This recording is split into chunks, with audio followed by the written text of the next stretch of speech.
Hi, and welcome to the Soul and Survival podcast with Grant and Louise Bentley. We have run the Victorian College of Classical Homeopathy since 1995. We are both qualified practicing homeopaths, and Grant is also a naturopath. Together, we discovered a link between energy and facial structure based on traditional ideas from homeopathy that have roots going back 200 years. This project is called Homeopathic Facial Analysis, or HFA for short, and has been the cornerstone of clinical diagnosis and training courses since 1999. Between us, we have written and produced 7 HFA books, including Soul and Survival. Soul and Survival is the philosophy of energy influencing matter and how this energy forms individual facial structure, our unconscious drives and fears, our life patterns, and universal time cycles. Hi again, everybody, and welcome to Soul and Survival. Welcome, Louise. Hi, Grant. How are you today? Okay, thank you very much. Tell me, and I know that you're good because I could hear you singing around while you were going around the house before. So, oh, thank you. You're in a happy, jovial mood, which is wonderful. Not too bad. A couple of things. We briefly talked about Enneagrams last week, and we were trying to remember the guy that we quite like. We think he's pretty good, and his name's Colton, Colton, which is an unusual name, which is why I couldn't remember it. Simmons. Anyway, that's by the by. Oh, I'm not too worried about that. I didn't remember his name. He wouldn't know me from a bar of soap either. I'm sure he wouldn't. But he is interesting, and it does make you think, and there are real strong crossovers with the whole Soul and Survival model, which is always, for us, we believe there's a real truth in that. You mentioned last week about not caring about others' opinions, that if you are modelling your life, creating an artificial persona, an ego, if you will, for others, just to keep your life in a certain place, that's possibly not a good thing to do.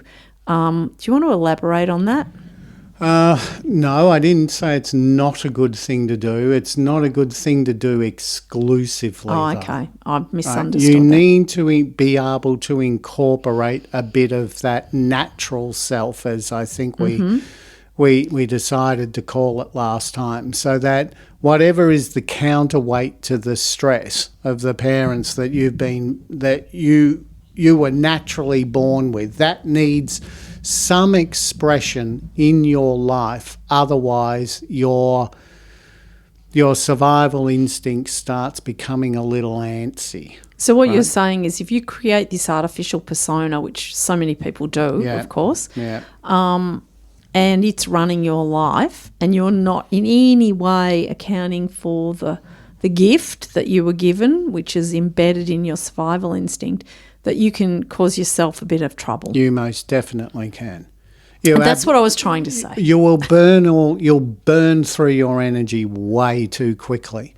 And what that means, now you've got genetics come into it, right? So whatever is your weak area or areas need additional energy to maintain optimal functioning.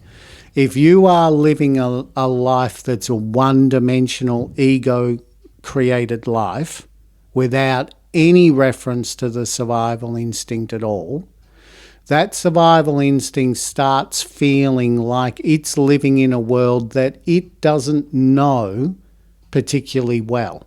And its whole job is to protect you, and now it's not even being included. Yeah, it's not even being included. And one of the best ways that it can protect you is by knowing the terrain. Mm-hmm. Then it feels safe. But if you don't include any of that aspect in it, then it starts feeling that the terrain is really really unknown. Mm-hmm. And once it thinks that it's in unknown terrain, it starts becoming stressed. Yeah. So you can have everything in the world going for you, and suddenly you start developing panic attacks, or you start developing heart palpitations, or you start getting really short with people and aggressive with people, where normally you've got everything going for you. You should be in the best humour that the world can provide, but you're not. Mm-hmm. You should be completely satisfied, but you're not. because that nag of the survival instinct, because you're living in a place that's foreign to it and it doesn't know that it can survive in this foreign environment. So you need to introduce some of that, we called it that gift, as you know, based on that saying or quote or whatever you call it. It's appeasing your own program. It's knowing, first of all, you got to know the program exists. So how would you suggest someone finds out what their program is? It becomes really difficult. That's not a good answer. No, it's not, but it's the only answer. And one of the ways, one way that you can do it is to try and find these life themes, because whatever is a repeating pattern going on in your life, that's being created by your survival instinct, because it's trying really hard to create the energy that creates the attraction, that creates the climate, which creates the circumstances for it to feel safe. So what question would you ask yourself to start to highlight what your life themes might be? It's really about going through your own life. You're trying, you would pretend like someone's asking you if you're on your own. Yeah, okay. So you're on your own and someone's saying to you, what's the first important event you remember that impacted you? Yeah, really run what you're looking for now is the highs and the lows. You're not looking for the everyday stuff. No, it doesn't really matter if you've got a repeating pattern of using the same dishwashing liquid. That's kind of not what I'm talking about. In fact, if that's all you come up with, maybe you need to expand yourself a bit. Well, I absolutely think so. If that's the best that you can do. That's kind of a bit like, some of the talks about race too, I find are like that. Like when people talk about the colour of someone's skin, and I kind of think, if the colour of your skin, black, white, yellow, whatever it is, if that's the most interesting part of you, we've really got a problem. It's like saying, my eyes are this size and my eyebrows are that long. It's kind of like, yeah, okay, but, so. Yeah. What have you got to offer? Okay, all right, I can see the package. I can see the colouring of the package. Yeah. Fine. Now, all that tells me about is kind of like your ancestry and where did you, come from. But that means nothing to me. Doesn't mean you're a particular type of person, because we understand there is no relationship between individuality and race. All you're doing is you're giving me the tinsel, you're giving me the wrapping. Tell me about you. That's what we need to know. So I find there's an irony in this, because, we do facial analysis, which is all about your facial structure, not the colouring, but the actual shape of the eyes, ears, nose, mouth, teeth, hairline, etc. But nonetheless, there is a patterning in that leads to your miasm. But we're talking about a different topic. We're talking about the individual and their personal life theme story. And so if you were to, get a person to do it for themselves, just describe how you would go about teaching them what to do. All right, so why I brought that up is because it was whether it's dishwashing liquid or whether or not you're white or Asian or whatever it might be, is okay, we've got past the bow on the present. Can we at least unwrap it now? Okay. Right? So, no dishwashing liquid and no colouring. Yeah, I'm not after any of that kind of stuff. I'm after the stuff that's you. Yep. Not the packaging. That's absolutely immaterial to me. Of course. It's a useless waste of time. Mm-hmm. So what I need now are, if it was you, I would just say, Sarah. Sarah X is my patient. You can be her. Yep.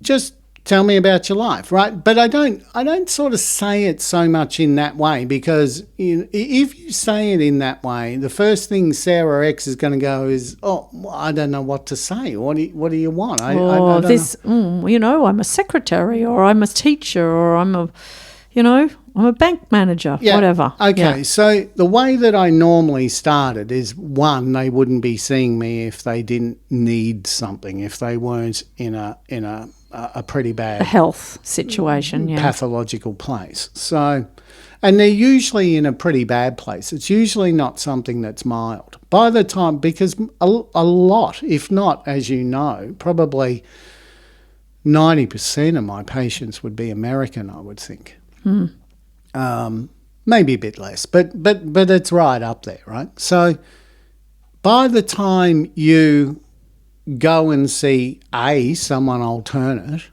B, someone alternate in another continent, you need help. Yeah. And you're not getting anywhere locally, right? Yeah. So you're having to stretch your borders a little bit. So by the time they're coming to see me, it's a serious complaint, at least a serious complaint for them. So my first question is, okay, when did all this start?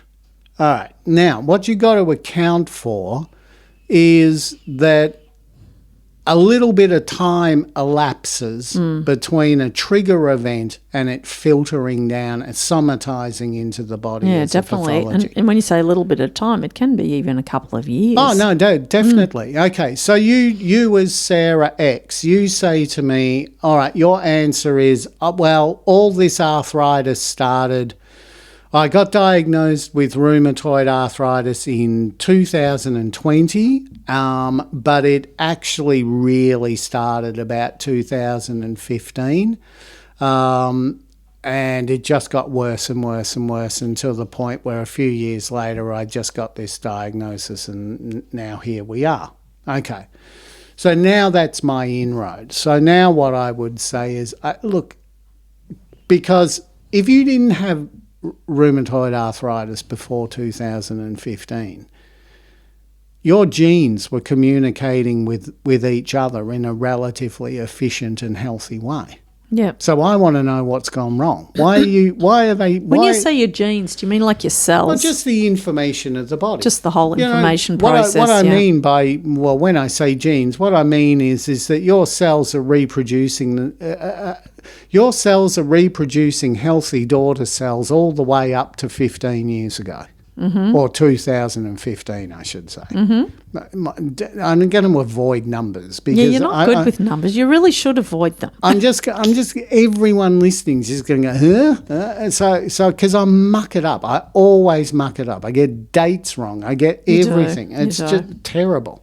It's all right. So the point is that your cells were reproducing healthy daughter cells for most of your life until they weren't.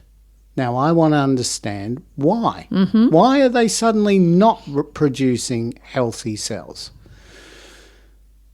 And it is always, when it's an adult, it is always a misappropriation of energy somewhere. Your energy is going out the window somewhere, or it's going into something destructive and not constructive. You're not doing it deliberately. I'm not saying that, but it's happening anyway. So 2015, you wake up, your body's really sore, you don't know what's... Okay, I want you to go back to about 2010, and I want you to just run me through your life from 2010 to 2015, what was going on. So, obviously I'm making this up, right? But I went through a horrible divorce, says Sarah X. When did that occur? Well, that occurred around about 2013. But I kind of found out that he was cheating on me beforehand and all that kind of stuff. That must be shocking for you. How did that make you feel? You go through all of that kind of stuff. Really angry. I felt really disappointed. I felt really rejected. I'd given this guy a lot of my time. I thought things were fine, and then I find out that they're not. So I've got a couple of things that I'm starting to think of already. Are we talking about betrayal? Are we talking about infidelity? What are we talking about here? But in order to understand a life theme, we need a repeating pattern. So we don't have it yet. Yep. So what I want to do is just, look, tell me a bit more about your life then. I mean, tell me about your childhood, for example. Okay? Well, me doing a really bad Sarah X impersonation. Well, my parents divorced when I was young. My mum then remarried. The guy that he was with, he was an okay guy. He seemed to, did he treat you okay? Yeah, he treated us all okay. This is the stepdad? Yeah, the stepdad treated us all okay. Did you keep in touch with your dad, your biological father? Yeah, we kept in touch. And what was that relationship like? Well, that was fine. What about when you were in your teens? Well, my mum broke up. They went through another divorce, and I just don't want to go into details, but that's what happened. Well, what about you, though? What were the major things in your, say, teens? Did you have a boyfriend? Did you have a partner of some form? Did you go to college? What happened? Yes, I went to college. I also had a partner that lasted a few years. We thought we were going to get married, but in the end, that didn't work. How did that make you feel? Oh, well, that was terrible. My health wasn't good after that. Okay, now there's clue number one here, that these breakups are starting to affect health. Yep. Okay. So when something is starting to affect you physically, it's a really deep spot. Yep. Right. So often it won't happen. It'll affect you psychologically when you're a child, but not necessarily physically. Mm-hmm. Right. That's kind of like when the patterning is set up from whatever happened at conception. Yeah. Yeah. Mm-hmm. But it's also too because you've got that much energy to spare when you're a kid that it's not really kids are pretty resilient a lot of the time. And whatever drain is already occurring because of the psychological plug being pulled out of your vital force, there's enough energy there to sort of not feel the impact all that much. Mm-hmm. But plus now you're young. In her 20s, she's starting to feel the impact. Mm-hmm. All right. So what happened when you're saying this really affected you, and in your 20s you were really disappointed? You thought you were going to get married. In the end, you didn't. How did that affect you? Well, that was the first time I ever got fibromyalgia, and I lost all my energy, and I don't know, I just got all these sort of muscular things and so on. Okay, let's move on. What about your 20s and your 30s? Well, the rest of the 20s wasn't too bad, but then... then I met, in the late 20s, I met my husband, who we got together with, and now at 35, they've decided to leave me, and at 37 I have my rheumatoid arthritis. Uh-huh. Okay. So what I get from that, the life theme that I get from that is the disappointed love. Mm-hmm. If you're putting it into a rubric. Yep. And then you've got to also translate that to her weak spot, which is the muscles and the joints. Yeah. Right? Because she got the fibromyalgia in her 20s, and now she's got the rheumatoid in her 30s. Both of them were from the disappointed love, but the impact always drains your weakest area. Mm-hmm. So I know that the muscles and the joints are the weakest area. They will also go into the repetirization because I need whatever remedy I choose to be able to strengthen the weak areas of the body. Mm-hmm. Now, so I've got my life theme. I've got my weak area of the body. Now, the only thing I don't have now is that I don't have how your body's trying to kind of repair, rebalance. To balance itself. And the way that I do that is that I've got to look for modalities or sensations, the generals that are letting me know how the body is trying to at least hold back the progression, if not the cure, right? If not to just cure.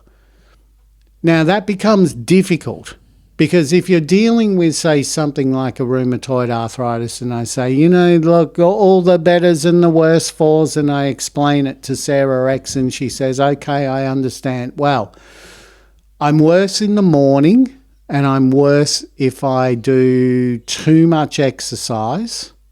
They'd be the main ones. Well, they're telling me nothing there, right? Because that's their expected kind of modalities. Standard. Yeah.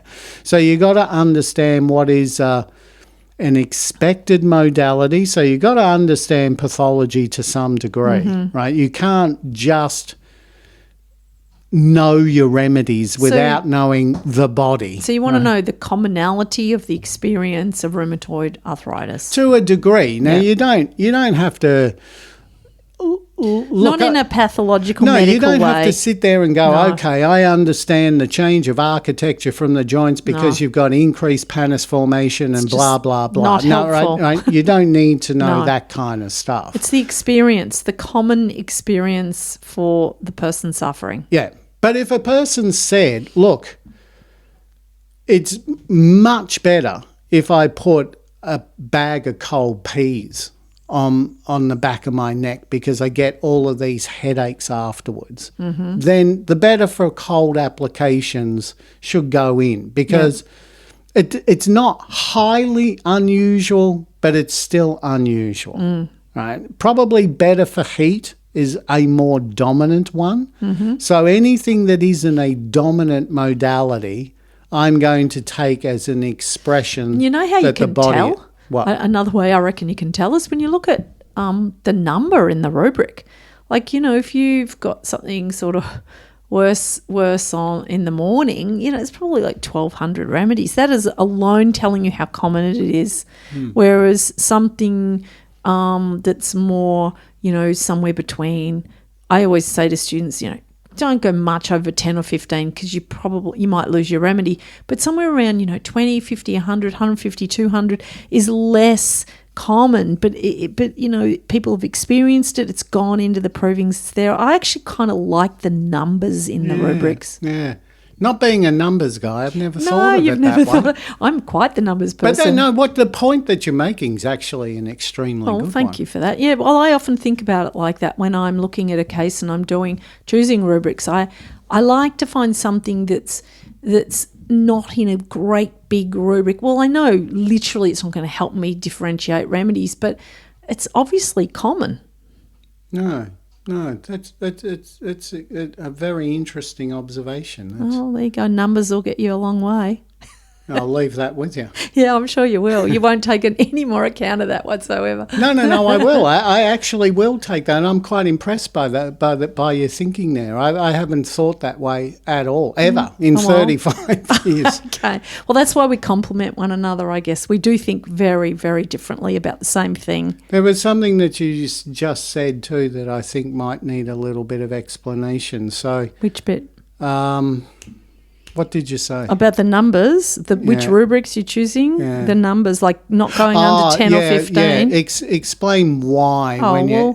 Because, for those who have thought about or learned about the proving process, which we did a number of provings when we were sort of training in bricks and mortar. We don't do that now, we're all online. But it's kind of interesting to differentiate between the experience of the prover in terms of what they experience day to day. And I know Vitulkas, I think, said you've got to try and find a prover that's got nothing wrong with their health. Good luck. Mm-hmm. But, everyone's got a starting point. So you note those things down and then you note the differences with the remedy.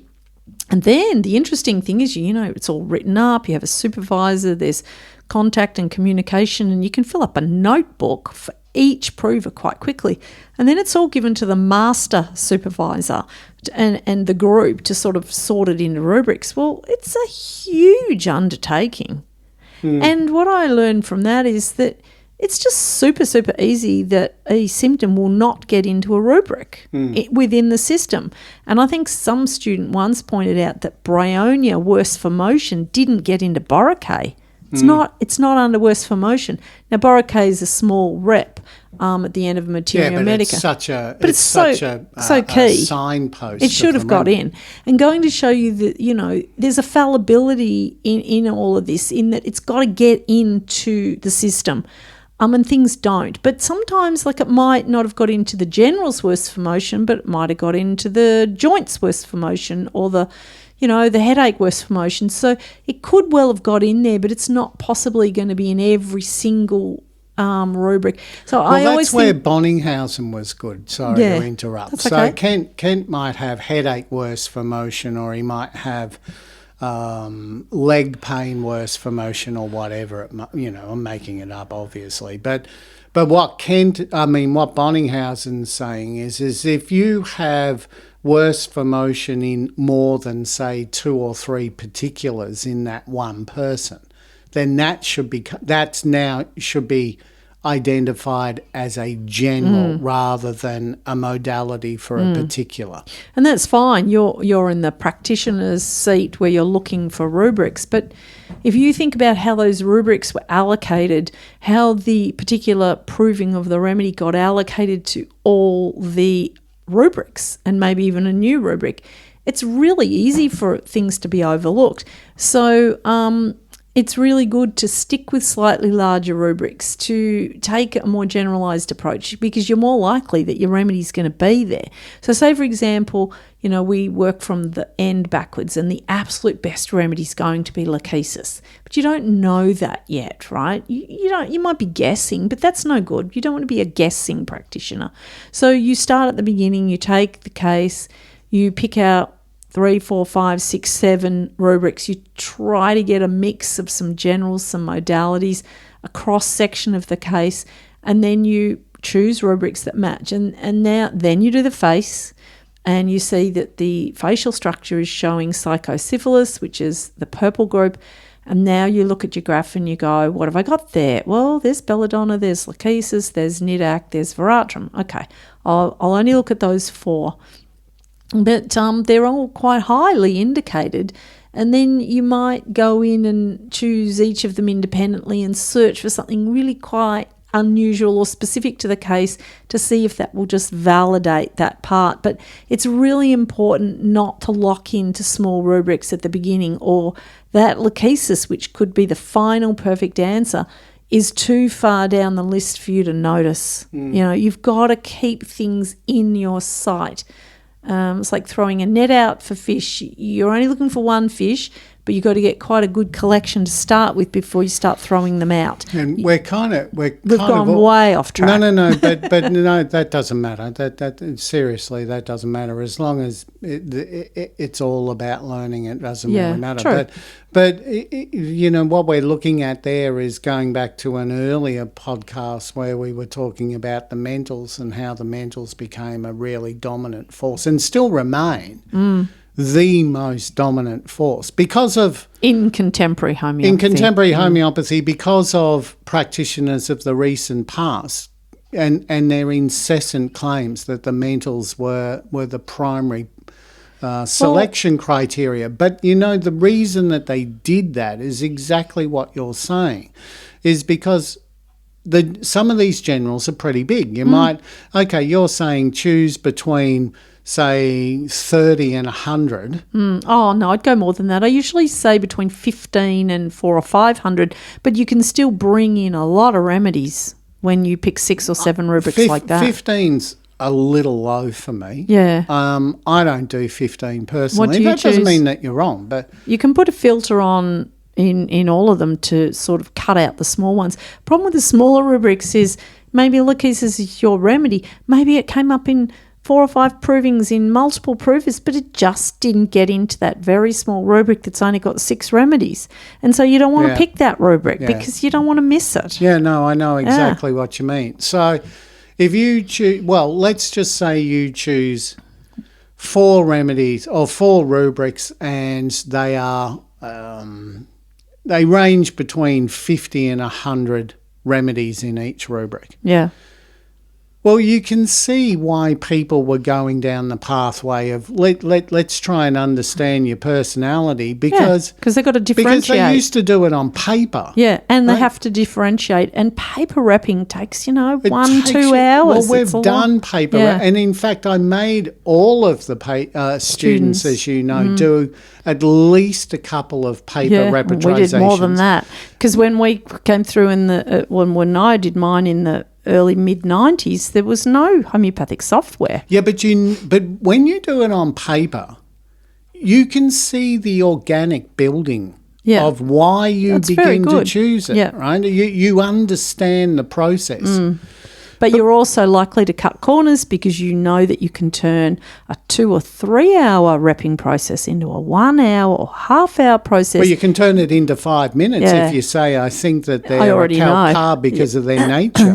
And I'll just pick a few. Oh, there it is. It's in all of them. Boom. And that's why it took off. And Ken says that himself. He says that the missing link is that, you can go through all this rigmarole, but in the end, if you don't understand the essence of the patient, you're going to miss it. Right, so that's why it became the fashionable bedrock and also doable. But we've got 2 things going for us here, and this is a big aspect of why HFA is reproducible and not based on the subjective prestige and experience, the 20 years or 25 years that Ken's talking about. How do you get to be good in the first 10 or 15? Like, it doesn't even make sense as a concept. You, when you graduate, should have enough skill to be good. Then and there, you should know enough. Yeah, I know, and this sort of gets us right. We've done this many times, but it was the same where you've got an audience of people looking in awe at this one practitioner that pulls some sort of mystical thing out of the bag as to explain why this person needs mud crab rather than lachesis or something like that. But it's relied on it's almost totally dependent on, like I said, this incredible prestige that, whereas the great thing about HFA is you only have to know the system. Yeah, learn it and apply it. There are 2 things that are really going for it at the moment. One is that you can use the generals, so that's number 1. It's easier to find them. And number 2 is that you have a computer program. Absolutely. So it's not going to take you 3 hours. It's going to take you... minutes. 10 minutes. Yep. 10 minutes, maybe. 5 even. If you get once you're really good at it, not 3 hours, 3 minutes. You've still got to take the case. You've still got to highlight all the important parts of the case. You've still got to look up the rubrics. I mean, to be fair... And there's no guesswork. That's the thing. I mean, this is what...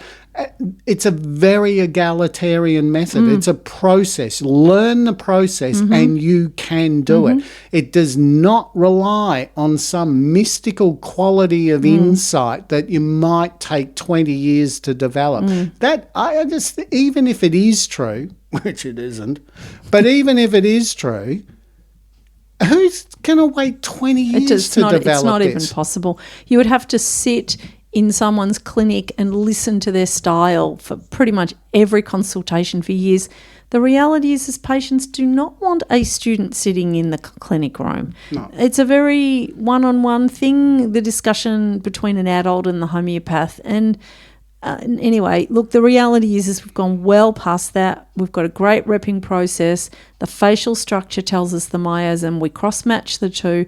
We're usually left with between 4 and 6 remedies to choose from, and then off we go. We start at the top of the list. We've got around a 50% chance of getting in the ballpark on remedy 1.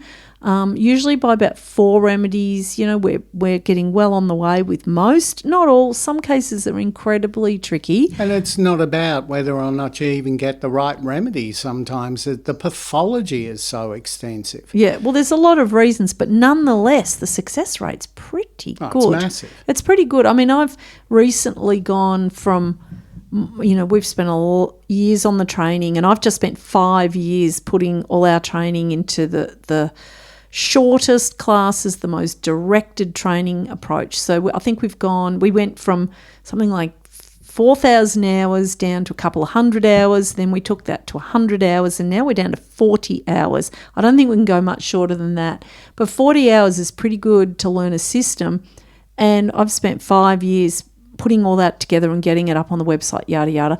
And so, I've done some clinic during that time, of course, but I've really gone back to clinic recently. And I said to you the other day, goodness, you forget, particularly because some of the cases, the newer cases on our long waiting list, which I've started tackling some of them, they're pretty intense because there's a lot of pandas and damaged kids and so forth.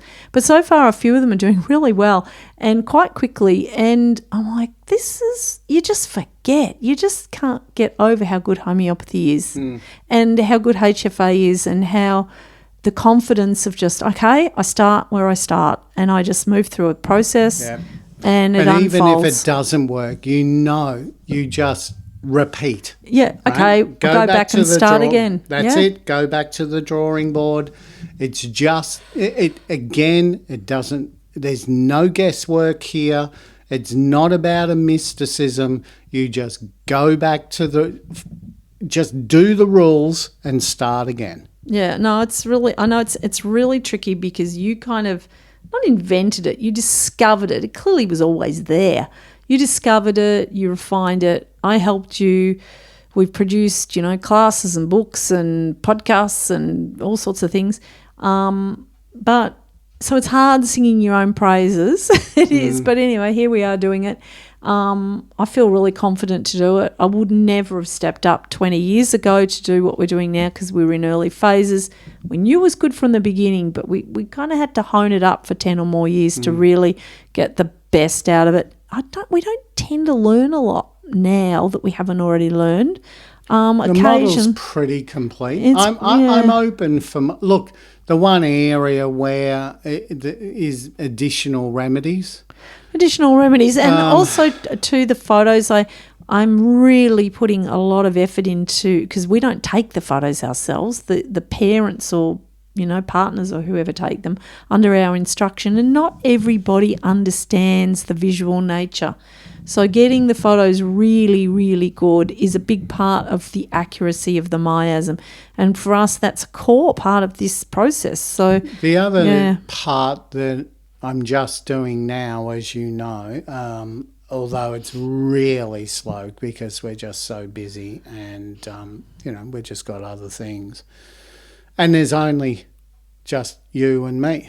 But the one thing that I also am doing at the moment is the plants, and trying to read which I reckon I'm really getting a hold of now, is reading the language of the miasms in the structure of the plant. So I'm able to tell if somebody they come up with allium cepa. I'm just pulling this out of the air. So I do 2 or 3 rubrics and I draw up allium cepa. What I'm starting to be able to do is, even though I haven't classified what allium cepa is, I'm able to go into the pictures of allium cepa, all the photographs, and this is where living in today's age is beneficial, because you can just jump on Google, Mr. Google, go into the images, look at it, and I know enough about the language of miasms within plants to be able to say, okay, that's going to be a yellow remedy. And so if my patient is yellow, I give it. And I'm starting to get some really good successes with remedies that I previously didn't use because I didn't know what they were, because they were small remedies, and I based most of the remedies in the HFA model on the provings. The polycrests. Yeah. And so now when I'm starting to deal with medium and sometimes even smaller remedies, because the polycrests, for whatever reason haven't worked, or what's more likely is that I've seen a couple of really significant modalities or generals, and I've put that in, and an unusual remedy is coming through, then what I'm able to do now is have a look at the images, and most of the time now I can turn around and go, okay, I'm pretty sure I know what miasmatic allocation that plant belongs to. We'll have to add more and more to the system, and that'll show up on the repping graphs. Well, that took a while, because one of the interesting things about that is that the miasm reproduces itself in the same sort of language with other mammals. Right? Oh, look, it's just absolutely fascinating. With horses and dogs and things like that. Yep. The same logic and categories that I apply to people, the symmetry, sizes, shapes, etc., apply to people as will apply to a pooch. Yeah, it's incredible. But when you deal with the plant kingdom, now you're dealing with it's got an entirely different alphabet, and now I've had to learn that alphabet. But I reckon I've got it. Good on you. And well, guess what? I reckon you're going to have to write another book. Oh, I don't know about that. I've said to you, I remember we started talking about plants, oh goodness, for 6, 7, 8 years, well, I reckon easy 8 years ago, and it just drifted away. I mean, you had some ideas, but it sort of would allow for quite a large group of remedies to be added to the HFA system. Yeah. Which would... And I am doing it. Yeah, I am doing it. Okay. Are you writing it down? Are you keeping records, or is it all in your head? No, of course not. Well, what's going to happen? If it's all in your head, we got to get it down. I think we need some serious discussion here. Anyway. When I need a manager, I'll ask you. I'm sure you will. All right. Thanks, everybody. See you later. Okay. Bye-bye.